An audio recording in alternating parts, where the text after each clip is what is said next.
All right, so we're going to try to not have this video flagged. Ready? Stay with me. Help me not have it flagged, okay? One of our guys trained with us, Flight Science Workshop, had asked a question, fantastic question, but I have to do it as a video. Hopefully not getting flagged. I'm going to tag the other instructors for the Flight Science Workshop. We're just going to ask those instructors, do they prefer upper cradle or lower cradle, forward or reverse grip? And do they prefer karambit or straight blade? What's your preference and why? Put it in the comments. Let us know.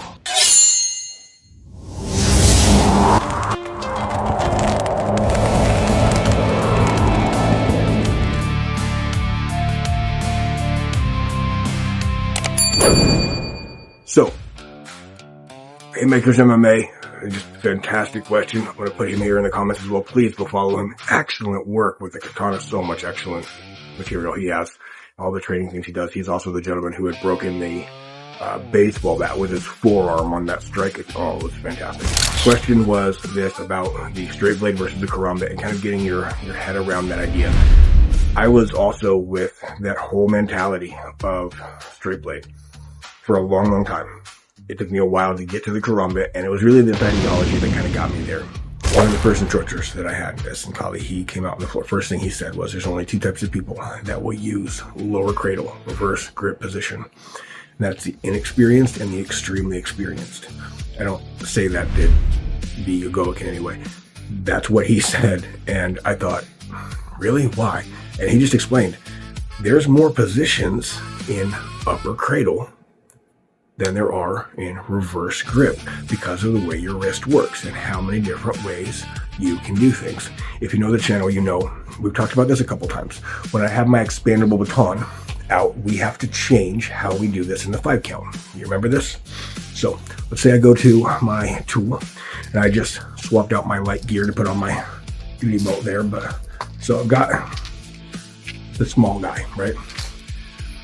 Why do I have to change the 5 count and even up into the 12 count for this particular tool versus a regular baton or a tonfa? When we do our number 5, we go up to the 5 count. Ready? So we're here. 1, 2, 3, 4, chamber. What is our number 5 position? It's in, right? Well, if it's a straight blade, it's here. If it's a karambit, it's still a punch and then push in. And if it's here, it's not here. You recall how we did this? So when we get to our position where we're chambering, okay, and we've gone 1 and then 2, when I get here, I'm going to reverse my wrist here, and I come back and I strike this way.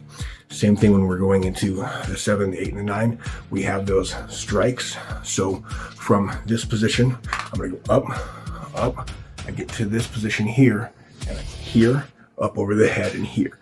Totally changes the way we do these things, because it's a collapsible baton, which means if I hit there, it can collapse. Got to hit them hard to do that. But the tool helps dictate the tactic you'll use and how you're going to do things. We hit with the butt of it because this part doesn't collapse, but this does. So even to this position, I'm going to change it here to here, and then go through. I come up 6, 7, I'm going to change this around here, 8, and 9. Depending on what we're doing, right?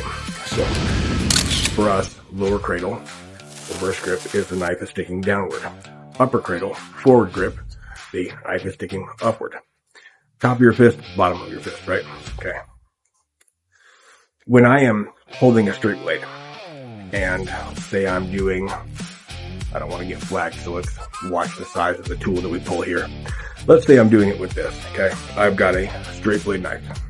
So I'm here and it's an upper cradle.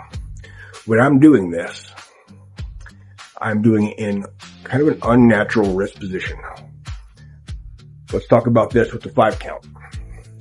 If you remember from our baton videos, and I just went and put on the duty belt so that I have my gear with me actually, which is wearing a light load, but if you know, you know. If you don't, because of where we live, I got a duty belt with a couple of special things on it.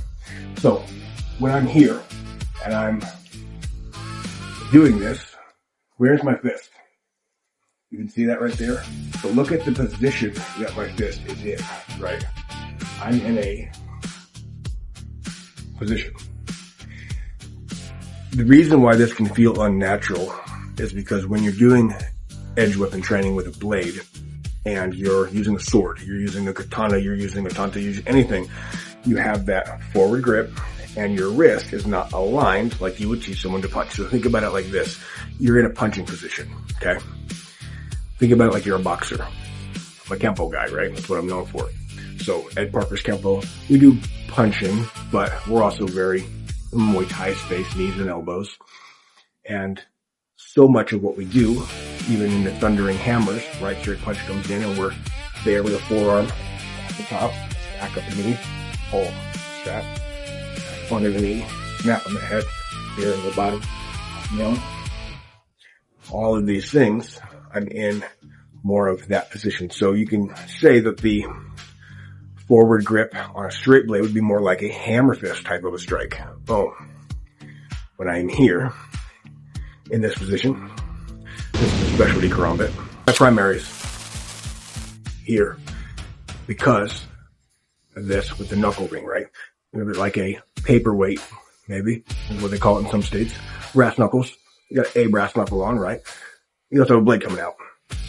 It's not a blade that is meant to be wielded like a blade. You can use forward grip. You can go there too and be hitting here. Thinking about it as a speed and a punch. I'm punching him with a knife. That's what I'm doing. So when I hit him here, I can punch him in the chest. Normally, if I hit him like that, what's going to happen? Not much of anything. I punch him in the chest. If I hit him with this, what's going to happen?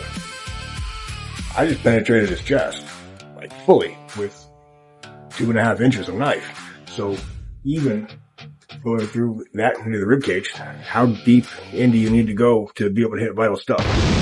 Not deep. I'll expand on this in the next Fight Tech workshop, come out, see us April 25th. We'll go over some specialty techniques then as well. When I'm here, and I'm having to use this tool to defend my life because I don't have the firearm on me, or I don't have the option, even with some of our clinching techniques and pulling, too much of a crowd here. I got no way to be able to discharge. Threats coming up. He is intercepted. I have to do something right now, and there's crowd no matter where I am, even with the drop down technique and firing, going down to the pelvic girdle or even trying to angle up. It's just a bad idea because of what's around us, so I might go straight to the blade. But I'm having to use this tool to defend myself, defend my life, because he's trying to take my life. Maybe he's got his own knife, he's got a firearm, he's got something, he is coming to try to neutralize me. So I pulled my own blade, I'm here.